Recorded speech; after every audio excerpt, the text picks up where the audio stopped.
Welcome to the Deep Dive, the shortcut to being well-informed. Today, we are undertaking, well, frankly, one of the most intense intellectual journeys in political history. We are diving deep into Niccolò Machiavelli's infamous 16th century treatise, The Prince. Yeah, and this isn't just, classic literature you read in college. This is a radical, often pretty terrifyingly efficient handbook for political survival. We're drawing entirely from the introduction in the first 26 chapters here, Right. really trying to distill Machiavelli's blueprint for acquiring, consolidating, and crucially, maintaining power. And it's a blueprint completely unburdened by what we'd normally call moral convention. Our mission today is really to unpack the foundational insights of a book that, let's face it, still kind of dictates the terms of power, even 5 centuries later. And to truly absorb his uncompromising philosophy, we first have to ground ourselves in the historical chaos that forged the man we call Machiavelli. Niccolò Machiavelli, born in Florence, 1469, he was absolutely a product of relentless political upheaval. His life wasn't, a steady stream. It was more like 3 distinct, almost shattering periods that built up and then just abruptly destroyed his worldview. Okay, let's unpack this crucial timeline then. His youth, stretching from 1469 to 1494, this was defined by the glory of Florence under Lorenzo de' Medici, right? Il Magnifico. That's the one. So he grew up seeing this incredible, celebrated power of the Medici dynasty. Exactly. And that experience of Florentine magnificence, as they called it left a really indelible impression. It gave him this vision of a powerful, stable, centralized Italian state, even if it had to be run by a prince. But Florence was also home to a completely opposite, much more moralistic current. You had the fire and brimstone sermons of the Dominican friar, Girolamo Savonarola. So on one hand, the grandeur of secular power, and on the other, this austerity and religious fervor, a moral movement that actually succeeded in overthrowing the Medici for a time. It did, yeah. What was the ultimate lesson Machiavelli took from Savonarola then? The lesson was pretty fatal and simple. Reliance on moral persuasion alone. It guarantees ruin. Machiavelli references Savonarola directly in the sources as an example of an unarmed prophet who came to a bad end. Unarmed prophet, right. Savonarola had the people's ear, he definitely had zeal, but the moment the people's faith wavered, he had no physical force, no arms, as Machiavelli would put it, to compel belief. And he was just gone. Quickly disposed of, yeah. And this became a cornerstone of Machiavelli's philosophy. All true innovators, the ones who really change things, they must be able to use force. Okay, so after the Medici were driven out, Machiavelli himself enters his own kind of golden age. From 1494 to 1512, he served the newly free Florentine Republic as a chancellor and secretary. And this wasn't some academic post, right? This was his raw material. He was constantly traveling, observing the highest levels of European power politics. He was literally taking notes on how kings and dukes behaved, what worked, what didn't. But then came 1512. The Medici returned. The Republic fell. And his public life was just annihilated. With the brutal speed. And this transition, this sudden dramatic loss of absolutely everything, that's the catalyst for the prince. He didn't just lose his job. He was implicated in a conspiracy, thrown in prison. Tortured. Subjected to torture on the rack. The book emerges directly from that trauma. Wow. It's really crucial to grasp that psychological pivot. He was dismissed, then tortured, then exiled to his small property out in the countryside. And we know from his famous letter, December 1513, that he was trying desperately to engage the new Medici rulers, to prove he was still politically valuable, that he understood power. And the ritual he describes in that letter, it's so hauntingly symbolic of how the book came about. He spends his day mingling with peasants, getting dirty, but when evening comes. Yes, he recounts pulling off his dusty, dirty peasant clothes and putting on his noble court dress. Then he enters his study, which he calls the ancient courts of the men of old, to read and debate with historians and rulers of the past. Like stepping into another world. He saw it as cleansing himself of the dirt of the present day so he could truly meditate on statecraft. And The Prince was the result of that meditation. A calculated treatise on how principalities are acquired, kept, and lost. So it wasn't abstract political theory at all. It was basically a job application written in blood, trying to show the very men who had tortured him that he understood power better than they did. That's a stark way to put it. But yeah, there's a lot of truth in that. And Machiavelli's philosophy, it's empirical. It's based on observation. Every rule he lays down is directly supported by specific observed cases from his diplomatic career. These historical figures are the sources of his lessons. Let's look at Katharina Sforza first. Her fate taught him a pretty painful lesson about security, didn't it? Indeed. Katharina Sforza, the Countess of Forli. She was famed for her tenacity, absolutely, but she relied heavily on her fortresses when faced with enemies like Caesar Borgia. And Machiavelli extracted the moral. Relying on physical fortresses is fundamentally inferior to earning the confidence of the people. A fortress might save you in the short term, sure, but if the people hate you, they'll actively aid invaders or local rivals to get rid of you. So the best fortress Is a populace that doesn't actively detest you. That's the best defense a prince can have. Okay. On the other side of the ledger, then, we have Louis XII of France. He serves as the prying cautionary tale, a ruler who inherited success and then just systematically ruined it through strategic incompetence. Oh, Louis XII. He acquired Lombardy with ease, Machiavelli notes, but then he catalogs these 5 capital errors that led to him being driven out just as quickly. He acted on short-term impulse rather than any long-term calculation. And those errors included things like destroying minor powers, strengthening the church. Exactly. Increasing the power of the church by helping Pope Alexander VI, bringing in a foreign power, Spain, by dividing Naples, failing to actually settle in the country himself, and failing to establish colonies. Wait, let's pause on that first error. Destroying minor powers. Why is that considered a fatal mistake? Wouldn't that seem to simplify governance? Get rid of the small irritants. Well, Machiavelli argues that destroying minor powers only eliminates potential allies. And worse, it drives those now vulnerable lesser powers straight into the arms of your powerful rivals. Okay. The ideal strategy, as we'll see when he talks about the Romans, is to maintain friendly relations with minor powers without actually increasing their strength too much while you focus your energy on humbling the great powers. Louis did the exact opposite. Creating a vacuum filled by stronger enemies. Precisely. Stronger, more dangerous enemies. But the towering, really complex figure in the prince, the man who kind of embodies the ruthless efficiency Machiavelli admires, even if he ultimately failed, Right. That's Cesare Borgia, the Duke Valentino. Borgia is the ideal model for a usurper, someone who rises through sheer will and political calculation. Machiavelli studied him very closely. He even witnessed firsthand the notorious extermination of Borgia's treacherous captains at Senigallia, which was a masterpiece of cold-blooded strategic action. Brutal. Borgia rose on the fortune of others. His father, Pope Alexander VI, provided the initial platform, but he worked incredibly diligently to create his own arms, his own power base, and to stamp out rivals. He stabilized the chaotic Romagna region with calculated severity. So he's held up as this near-perfect prince. What does his ultimate failure, his illness coinciding with his father's death, teach Machiavelli, if he did almost everything right? It teaches that ability, or virtù in Machiavelli's specific sense, can control almost everything but never absolutely everything. Borgia's fall wasn't due to a lapse in prudence or a lack of arms. It was, as Machiavelli calls it, an extraordinary and unforeseen fatality. Just bad luck at the worst possible moment. Exactly. He was the model of a capable man who had prepared for every outcome except his own body, failing him at a precise moment of maximum vulnerability. Machiavelli uses him to sort of demarcate the limits of human action against the chaos of fortune.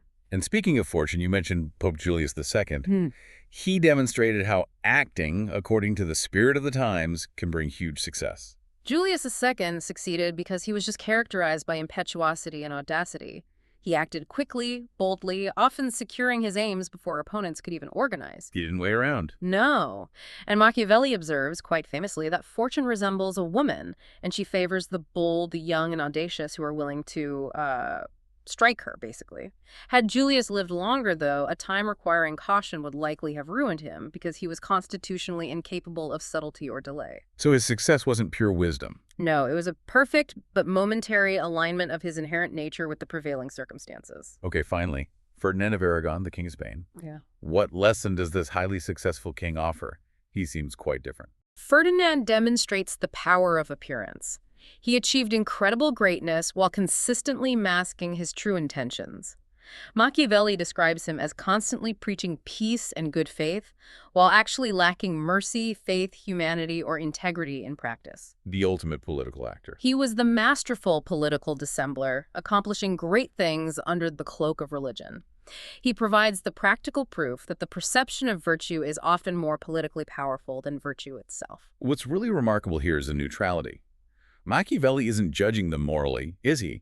He's just cataloging the tools, deceit, cruelty, audacity, as effective instruments of power. Completely stripped of moral judgment, he's offering a guide to the real world, basically saying, look, these things work. He refuses to engage in wishful thinking about what a prince ought to be, focusing entirely on what a prince must do to succeed and survive.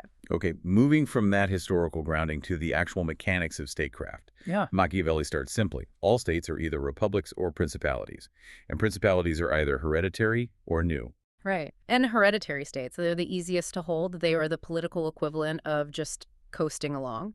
The prince only needs to avoid radically transgressing ancestral customs and, deal prudently with external circumstances as they arise. Like the Duke of Ferrara example. Exactly. The Duke of Ferrara held his state not because he was some strategic genius, but simply because of the sheer longevity of his family's rule. People were used to it. But the core focus of the prince, the real meat of it, is the new principality.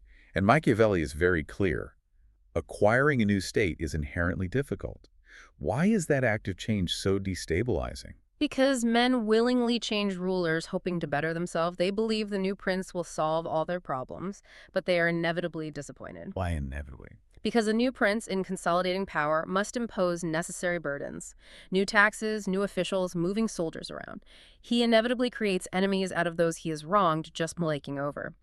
So men quickly realize they've just exchanged bad for worse. And this inherent disappointment leads directly to Machiavelli's really chilling and famous crucial rule of injury.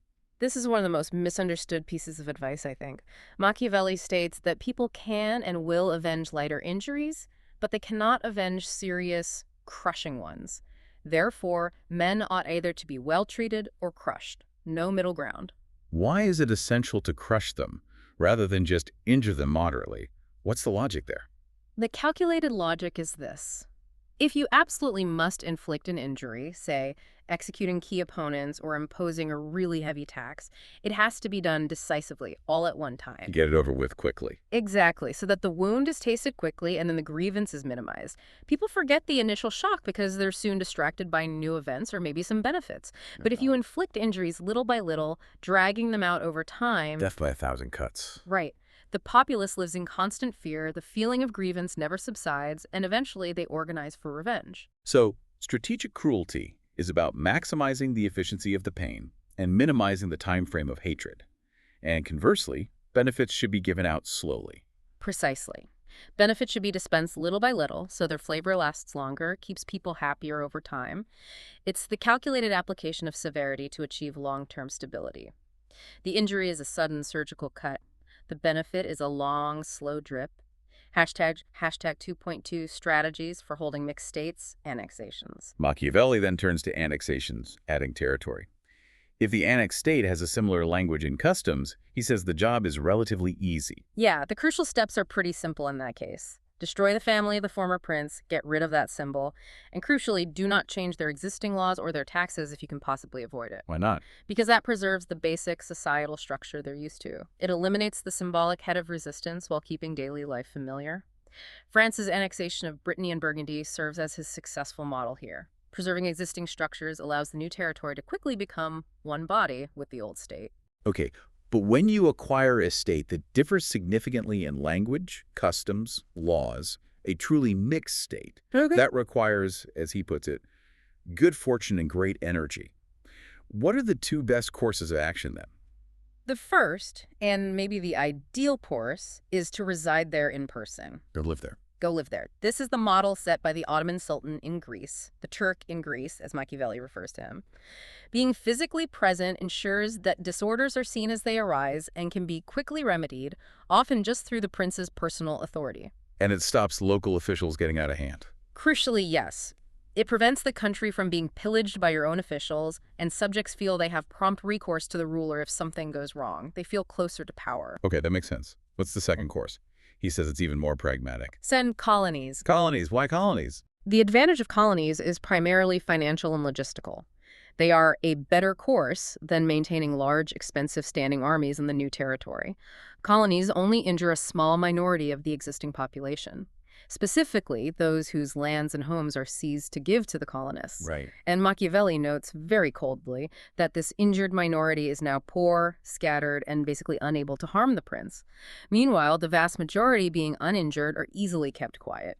They're often just relieved it wasn't them who lost out. That is a harsh calculation, focusing all the pain on the politically impotent few. It is pure, unadulterated pragmatism. A garrison army, by contrast, harms everyone because it constantly requires resources, billets, taxes. It makes the entire population hostile over time. Colonies injure selectively. Armies injure universally. Hashtag 2.3, the Roman model versus Louis XII's errors. Building on this, Machiavelli insists that a good prince must constantly look outward. He needs to see himself as the leader, the head of his less powerful neighbors. He needs to actively weaken the powerful ones nearby and always, always prevent strong foreign powers from gaining a foothold in the region. It's all about managing the neighborhood, preventing future dangers. Exactly. And the Romans are held up as the absolute gold standard of this kind of political foresight. What did they do right? So what do they do right, according to Machiavelli? They observed these rules meticulously. They sent colonies, like we just discussed. They never increased the power of their weaker friends too much, keeping them dependent. And they consistently humbled any potential major rival. They focused not just on present troubles, but also future ones. Always thinking ahead. Believing that war isn't actually avoided, it's only deferred, usually to the advantage of the other guy if you wait too long.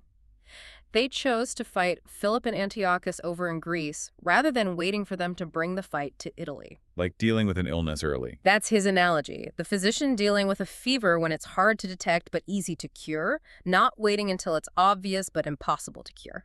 Louis XII, then, stands as the perfect counterexample to this Roman prudence. He had this golden opportunity to conquer Italy, but just fumbled it away due to his compounding mistakes. He really did. Let's revisit the logic of his 5 errors again. How did they build on each other? Okay, so Louis acquired Lombardy easily enough, but immediately he did the exact opposite of what Rome would advise. First, he eliminated the minor powers, Venice's rivals who could have been his allies, thereby strengthening Venice and the papacy. Okay, mistake 1. Then, mistake 2, he increased the strength of the church even more by helping Pope Alexander VI occupy the Romagna. Mistake 3. He brought in Spain by agreeing to divide Naples, giving a major foreign power a huge vested interest in Italian affairs. Not good. Not good at all. And finally, 4 and 5. He didn't reside there himself, and he didn't send colonies to secure his hold. So his mistakes weren't just isolated blunders. They were interconnected failures that consistently amplified his rivals while diminishing his own security. It was like a domino effect of bad decisions. Precisely. And this leads to the general rule Machiavelli extracts from Louis' failure. He who is the cause of another becoming powerful is ruined. Simple as that. Because that new power, whether it was achieved by the rival's force or their cunning, will inevitably lead to distrust and eventually your overthrow. You cannot delegate the creation of power that could threaten you. Hashtag 2.4 governing previously free cities. Now, if a prince conquers a city accustomed to freedom, a Republic Machiavelli is unequivocal. This is the greatest risk you can take. Because they never forget liberty and its ancient privileges. They have this visceral memory, almost a cultural memory, of their free existence. And they will always, always rally around the name of freedom, no matter how long the period of servitude has been. It's a powerful psychological enemy for any ruler. He outlines 3 ways to hold such a free state, but only one is deemed truly safe in the long run. The 3 options are: 1, ruin them completely; 2, go reside there in person, like we discussed before; or 3, permit them to live under their own laws, draw a tribute, and establish a loyal oligarchy, a small ruling group beholden to you. But he doesn't trust that third option much. No. Machiavelli notes that attempting the third path, letting them keep their laws under an oligarchy, rarely works in the long term. The memory of real liberty is just too strong, and eventually they'll find a way to rebel. Why are cities accustomed to freedom so much more dangerous than cities that have always been ruled by a prince? Cities accustomed to a hereditary prince, especially once the prince's ruling family is gone, are often kind of slow to organize resistance. They're used to being ruled. But republics, cities accustomed to freedom, have more vitality, greater hatred, and more desire for vengeance. They remember what they lost. He points to examples. Yeah, the Roman necessity of dismantling many conquered Greek cities, or the fate of Pisa, which rebelled against the Florentines even after 100 years of subjugation. The safe conclusion is harsh, but logical within his system. If you cannot reside there yourself, and you cannot trust them to remain quiescent, the only truly safe way to retain a free state is by ruining them entirely, destroying their capacity to rebel. We transition now to what Machiavelli sees as the literal foundation of the state, Mm. good laws and good arms. But he pretty quickly dismisses the laws, doesn't he? He basically says good laws cannot exist without good arms to back them up, so military self-reliance has to be the absolute priority. And this section really reflects Machiavelli's personal crusade against the military practices of contemporary Italy, which relied heavily on mercenaries. He insists passionately that a prince's forces must be his own, composed of his subjects, his citizens, or his dependents, people loyal to him and the state. Not hired guns. Definitely not. Mercenaries and auxiliaries, those are foreign troops loaned by another power. He calls them useless and dangerous. But why useless? They're professionals, trained soldiers, aren't they? They might be trained, but they have no personal attachment, no loyalty to the state they're fighting for. They're disunited, ambitious for their own gain, fundamentally unfaithful. Their only motivation is a small stipend, a bit of pay. And money isn't enough. Not enough to make them die for you, Machiavelli argues. They'll happily rob you in peacetime when you have to pay them, and they'll run from a determined enemy in wartime because their own skin is worth more than your state. He blames Italy's problems on this. He claims the ruin of Italy was caused by centuries of reliance on these untrustworthy forces. It allowed Charles VIII of France to seize the country with chalk in hand, meaning he barely had to fight. He just had to draw lines on a map to claim territory because there was no meaningful unified resistance. Wow, seizing Italy with chalk in hand. That phrase perfectly captures the humiliation Machiavelli must have felt for his country. It suggests the state was already undefended, hollowed out, before the invasion even began. It absolutely does. Therefore, the prince's duty must be singular. The art of war must be his sole aim or thought.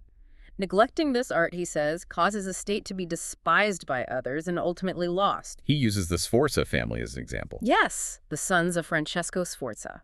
Francesco was a great condottiero, a mercenary leader himself, but he won Milan through his own military ability and grit. His sons, however, lost it because they avoided the hardships and troubles of arms. They became soft. So how should Prince apply himself to war, even in peacetime? It can't just be about sitting around reading military manuals, presumably. No, it's a combination of action and study. The action involves constant drilling of his own men, keeping them sharp. And fascinatingly, he emphasizes following the chase hunting. Hunting as military training. Yes. For Machiavelli, hunting isn't leisure, it's practical terrain mapping. It trains the prince to learn the nature of localities, how mountains rise, how valleys open out, where rivers flow, the condition of the ground. This geographical knowledge is absolutely essential for a captain to choose where to camp, how to array his battle line, and how to surprise the enemy. And the study part. That involves reading history, constantly analyzing great battles of the past, understanding why they were won or lost, and imitating illustrious captains. He mentions Alexander imitating Achilles, Caesar imitating Alexander, Scipio imitating Cyrus. You must always have historical models in mind, applying ancient solutions to modern problems where applicable. So it's about cultivating military ability as a constant year-round state of mind. Exactly. So that when war inevitably comes, he is prepared by practice and by intellect, not just relying on hope or luck. Machiavelli draws a really clear distinction between those who are sort of handed power, like Borgia, who got that initial lift from his father's fortune, and those who achieve it entirely through their own valor and their own arms. Yes, and those who achieve it through their own ability, their virtù, they acquire their states with great difficulty, often against huge odds, but they keep them with relative ease once established. Because they built the foundation themselves. Precisely. These are the great innovators he admires. Moses, Cyrus, Romulus, Theseus. Mythic figures, sure, but the principle holds. They found success because they knew how to connect opportunity with decisive action. Fortune provided the opportunity, the raw material, like the Israelites being enslaved in Egypt or the Athenians being scattered. But it was their great ability, their virtue, that molded that opportunity into a lasting political structure. And this brings us back to the inherent peril of the innovator, which seems absolutely central to Machiavelli's entire argument for needing force. It is. Introducing a new order of things is the most perilous task a leader can undertake. because you immediately create determined enemies among all those who prospered under the old order. Right, they have something concrete to lose. Exactly. While you only have lukewarm defenders among those who might prosper under the new system, people are naturally skeptical of change until they see concrete proof that it works for them. So the crucial question for the innovator isn't whether they are morally right, but whether they can use prayers or can use force, persuasion or compulsion. That's the core maxim right there. Those who rely on force ultimately succeed. The unarmed are inevitably destroyed. The multitude, the people, must be kept in the belief. And if they stop believing, the unarmed prophet like Savonarola is ruined because he has no means of forcing them back into line, no way to compel belief when persuasion fails. So if the innovator can execute his plans by force, Then he overcomes the initial peril. And once he has destroyed his active enemies and earned reverence through his success, he remains powerful, secure, and honored. to embody this concept of self-made ability, Machiavelli actually devoted an entire biographical sketch to one specific, more contemporary figure, Castruccio Castracani of Lucca. Yeah, Castruccio was a real Renaissance man of action, rose from total obscurity to become Prince of Lucca. He was famed not just for his ambition, but for his relentless tactical genius and his total disregard for conventional morality when it came to achieving victory. Let's look closer at his military acumen then. His victory at Serravalle against that massive Florentine army, that's a perfect example of deceptive tactical brilliance, isn't it? It really is. Castruccio faced a numerically superior force, maybe twice his size. The Florentines, conventionally, placed their best, strongest troops in their center, expecting a direct frontal smash. Standard tactics. Right. Castruccio completely reversed his formation. He put his best troops on the two wings and commanded his weaker center to advance very slowly. So when the armies met... The enemy's weak flanks hit his strong wings. Exactly. The enemy's flanks, their weakest points, were immediately engaged and overwhelmed by Castruccio's strongest forces. And their powerful center was just stuck. Pretty much neutralized. Their strong center was left standing idle in a narrow pass, unable to maneuver or support the crumbling flanks. This completely negated their numerical advantage. The flanks were routed quickly, which caused the now exposed center to panic and flee. Pure, ruthless efficiency. It perfectly illustrates Castruccio's philosophy that it was the victory that brought the glory, not the methods of achieving it. The result justified the means. He sounds like quite a character, too, famed for witty, ruthless sayings. Yeah. Tell us about the ducat in the partridge story. Ah, yes. Apparently, one of his friends scolded him for spending a whole ducat, a significant sum, on a single partridge for dinner. And Castruccio just replied, "A ducat is much less to me than it is to you." Meaning? It illustrates his prioritization. Great wealth exists only to serve his great aims, funding armies, securing power. It's not something to be hoarded or fussed over for its own sake. He was the epitome of the bold, self-reliant ruler focused on the big picture. But his story ends tragically young, doesn't it? Yes, very. He died at age 44, apparently from a chill caught immediately after winning another great victory at Fucicchio. He was standing in the cold, marshaling his troops. And Machiavelli uses this. He uses this swift death to underscore the ultimate point. No matter how great the human virtue, how capable the leader, fortune can, in a flash, destroy the plans of the most able man. It's a final cautionary note on the inherent fragility of even the most well-won power. Okay, we arrive now at the core sections that really define Machiavelli's legacy. The management of reputation and the calculation of vice. This is where he tells the prince how to manage his public face, how to seem. He begins with what you might call the reality principle. A prince must follow the real truth of the matter rather than the imagination of it. Political philosophers before him, he says, had imagined these ideal republics and principalities that never actually existed. Utopias. Exactly. Machiavelli says, forget the moral fantasy. In the real world, if a man insists on practicing pure goodness at all times, he sooner affects his ruin than his preservation. The world simply doesn't work that way. So, to hold on to his state, the prince must accept that he will sometimes have to do wrong. He must know how to do wrong, and to make use of it or not according to necessity. It's not about being evil for evil's sake. It's about understanding that wrongdoing is a tool, sometimes a necessary one. And this leads to the paradox of virtue. Right. He must try to avoid the vices that would actually lose him, the state things that cause hatred or contempt. But crucially, if a particular vice must be incurred to save the state, he should not hesitate. Because sometimes, Machiavelli argues, something which looks like virtue, if followed, would be his ruin, whilst something else, which looks like vice yet followed, brings him security and prosperity. The goal is always the preservation of the state. That's the overriding objective. Everything else is secondary. Okay, this is a truly counterintuitive economic argument he makes. Traditional moralists always lauded liberality, generosity. Machiavelli praises meanness, or thriftiness is a better word. Why? He argues that the reputation for being conspicuously liberal or generous is actually self-defeating for a prince. If a prince is publicly lavish, giving things away constantly. That was good initially. Looks good initially, yes, but he must continually spend to maintain that image. Eventually, this depletes his treasury, and what happens then? He has to raise taxes. Exactly, leading to the necessity of heavy taxes, which makes him hated by the vast majority of his subjects. So in the end, public liberality offends many, those taxed, and really only rewards a select few, those who receive gifts. And hatred, as we learned, is the fatal political flaw, the thing to avoid at all costs. Absolutely. So the wisdom of meanness or economy is superior in his view.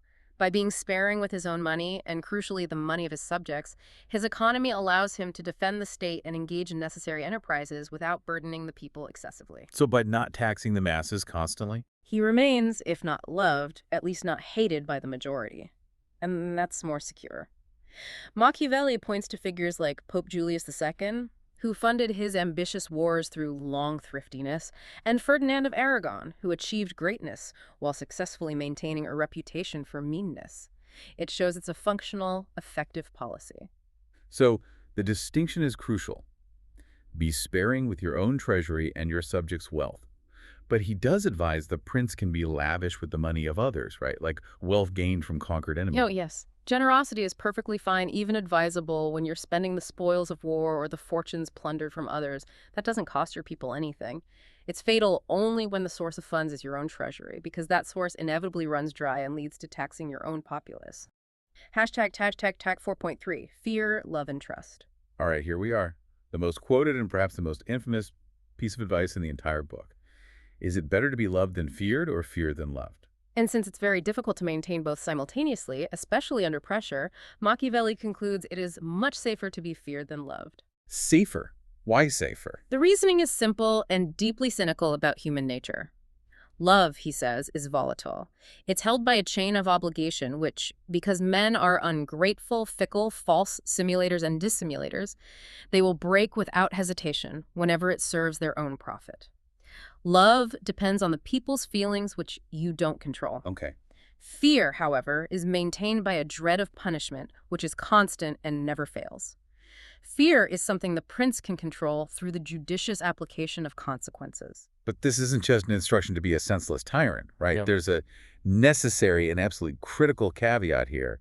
The prince must inspire fear in a way that actively avoids hatred. Yes, that is the tightrope walk. Hatred is the political toxin that destroys rulers, and the prince avoids hatred primarily by abstaining from the property and the women of his subjects. Property and women, why those specifically? This leads to perhaps the most chilling lines in the book, revealing a profound insight into human motivation, or at least Machiavelli's view of it. Men more quickly forget the death of their father than the loss of their patrimony. Wow. Why, for Machiavelli, is the loss of property a deeper and longer-lasting wound than even the death of a close family member? Machiavelli seems to view the loss of property, your inheritance, your land, your means of livelihood as a direct threat to a man's material security, his ability to provide for his family, his status, and his long-term survival. Emotional bonds like grief for a father might eventually fade or become complicated by circumstance, but material interest, one's economic footing, is constant, tangible, and universally understood. It affects future generations, too. Exactly. The son might feel bitterness over the death of his father, sure. But if he loses his land, his patrimony, he and his entire future line are permanently injured in a material way. That kind of injury festers. He also makes a specific note about commanders, doesn't he? A prince commanding an army must disregard the reputation of cruelty sometimes. Absolutely. In a military context, inflicting severe punishment is sometimes necessary simply to maintain unity and discipline among diverse and potentially unruly soldiers. He uses Hannibal as the prime example here. Hannibal led this immense multi-ethnic army across foreign lands for years without any significant dissension, largely, Machiavelli argues, due to his perceived inhuman cruelty combined with his undeniable great valor. For a commander, cruelty becomes a tool of necessary discipline to maintain the fighting force's effectiveness. So the wise prince chooses what he can control. Love is contingent on others. Fear is a resource he controls. Provided, and this is key, provided he manages it diligently to avoid that fatal slide into active hatred, especially by respecting property and honor. Hashtag tag 4.4, The Fox and the Lion, The Art of Deceit. Machiavelli then explains that a prince must learn to contest power in two distinct ways. By law, which is the method proper to man, and by force, which is the method of beasts. Right, and since law is often insufficient on its own, force the way of the beast must be employed when necessary. So the prince needs to be both. This requires the prince to become a skillful hybrid, almost like a centaur figure from mythology. He must learn how to imitate the fox to recognize and avoid snares and traps, and the lion to terrify the wolves, the overt threats. You need both cunning and strength. Exactly. Relying only on the lion's brute strength is foolish because the lion can't defend itself against hidden traps. Relying only on the fox's cunning is insufficient because the fox can't physically deter larger, more aggressive beasts. You need both aspects of the beast. And this philosophical acceptance of necessary deceit leads him to the famous conclusion that a wise lord cannot, and indeed ought not to, keep his promises when doing so turns against his own interests. This is based entirely on the pragmatic reality that, since men themselves are generally bad and will not keep faith with the prince if it suits them not to, the prince is under no reciprocal obligation to keep faith with them. It's a cynical feedback loop. It is. So the crucial skill, then, is not actually to be faithful, but to be a great pretender and dissembler, to master the art of appearing to be what you are not. So the performance of power becomes paramount. The prince must appear to be merciful, faithful, humane, religious, and upright. The appearance of these qualities is absolutely necessary to keep the populace satisfied and to maintain a good reputation, which is a form of power. The reality, however, is that he must be mentally prepared and able to change to the exact opposite quality instantly if necessity dictates it for the survival of the state. He mentions Pope Alexander VI again here. Yes, Alexander VI, Sir Sarah Borgia's father, is cited as the prime example of a ruler who mastered this art of deception. He was always successful in deceiving people, Machiavelli says, because he perfectly understood this cynical side of human nature, that people are easily fooled by appearances. Why does this deceit work so consistently, according to Machiavelli? Because the vulgar, by which he means the vast majority of ordinary men, judge things only by the result and by the outward appearance. They see what they want to see, or perhaps what they are permitted to see by the ruler. And the few who see the truth. The few who understand the prince's true nature, who see the deception, dare not oppose the opinion of the many, especially if that prince is successful and backed by the majesty and power of the state. As long as the prince succeeds in conquering and holding his state, Machiavelli bluntly states, the means he used will always be considered honest and be praised by everybody. Success justifies everything in the eyes of the world. Hashtag tact 4.5, handling advisors and flatterers. Finally, in this section on pragmatism, Machiavelli turns to internal management, specifically how to handle advisors. He argues that the first opinion one forms of a prince's intelligence is based on the quality of the men he has around him. Right. Good ministers reflect well on the prince, but then he flips the causation we often assume. Good advisors, he says, ultimately come from the wisdom of the prince himself, not the other way around. Meaning a foolish prince can't benefit from wise advisors. Pretty much. A prince who lacks intrinsic wisdom will never successfully take good advice. He either won't recognize it as good in the first place, or he'll lack the conviction or understanding to follow through consistently. The prince who is wise, however, will naturally recognize ability and integrity in others and know how to use their counsel effectively. Okay, but the constant threat in any court is the flatterer. Machiavelli calls flattery a pestilential thing. How does the prince ensure he gets the necessary truthful feedback without completely isolating himself? He proposes a very specific method. The prince must choose a small, select circle of genuinely wise men. And he must give them, and only them, the explicit liberty to speak the truth to him, but only when he asks them about specific matters. Not whenever they feel like it. No unsolicited advice. He must question them thoroughly on everything relevant, listen patiently to their differing opinions, and then deliberate and form his own conclusions. Outside of that small designated circle, he should listen to no one. It sounds like a structured system designed to extract critical data without undermining his own authority. It is exactly that. The prince must be a constant, patient inquirer within that structure. But once he makes a decision based on that counsel and his own judgment, he must be absolutely steadfast in his resolution. He gives an example of someone who failed at this. Yes, the cautionary example is Emperor Maximilian I.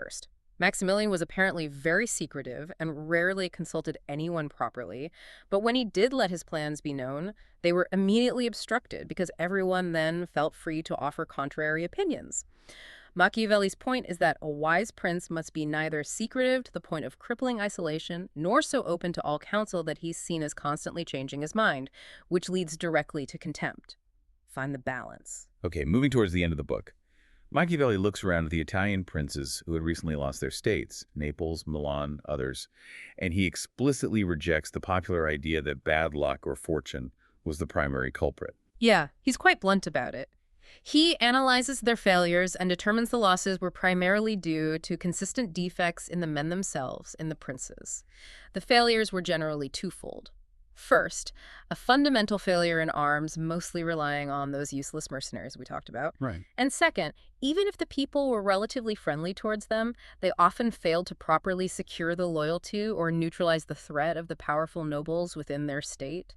But the underlying issue was a lack of foresight. They failed to prepare during the quiet times for the inevitable storm, the tempest. Exactly that. They enjoyed the peace and didn't think about adversity. Then, when trouble hit, their only hope was that maybe the people, disgusted by the conqueror's insolence, would eventually recall them. Machiavelli just scoffs at this.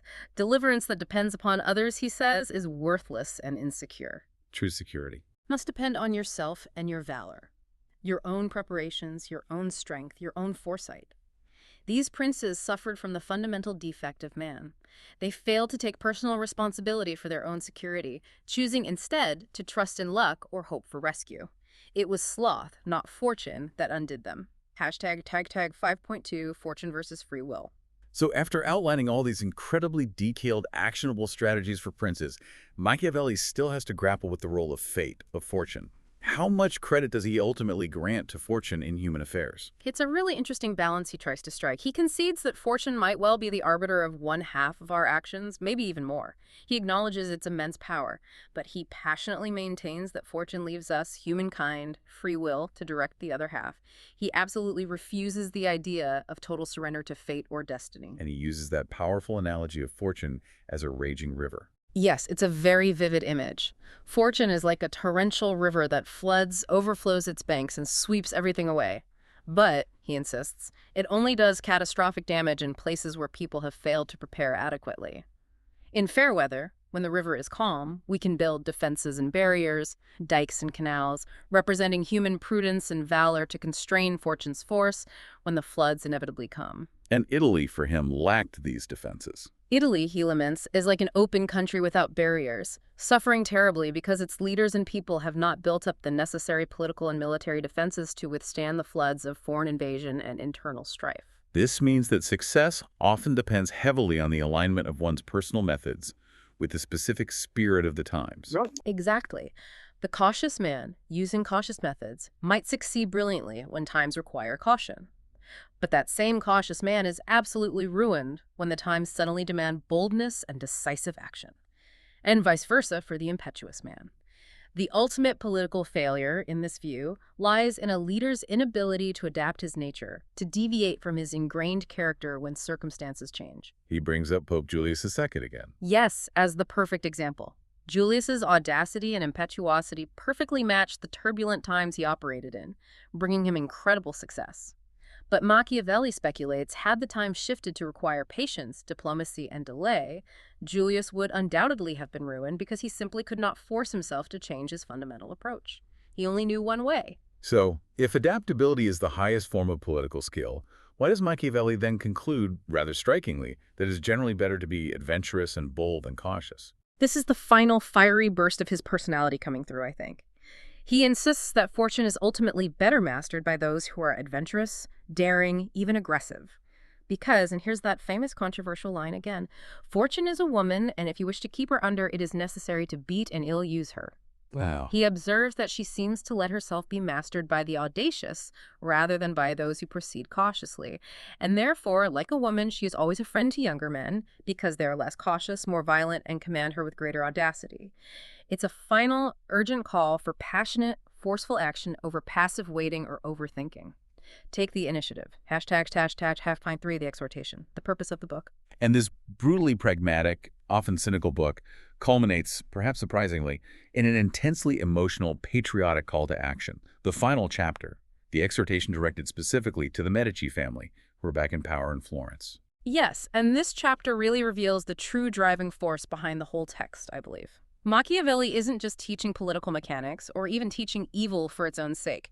He is desperately trying to instruct a potential savior for Italy. He paints a grim picture of Italy's state. He describes Italy as utterly humiliated, more enslaved than the Hebrews, more oppressed than the Persians, more scattered than the Athenians, beaten, despoiled, torn, overrun, waiting, praying for a liberator to come and heal her wounds, to end the ravaging and sack of Lombardy, the exploitation of Naples and Tuscany. And he tells the Medici that the time is ripe right now, and the moral justification for action is clear. The justification is simple: necessity. He quotes Livy, saying that war is just when it is necessary, and arms are hallowed when there is no other hope but in them. He suggests God has provided all the conditions for greatness, the opportunity is there, but, he adds, God is not willing to do everything, and thus take away our free will and that share of glory which belongs to us.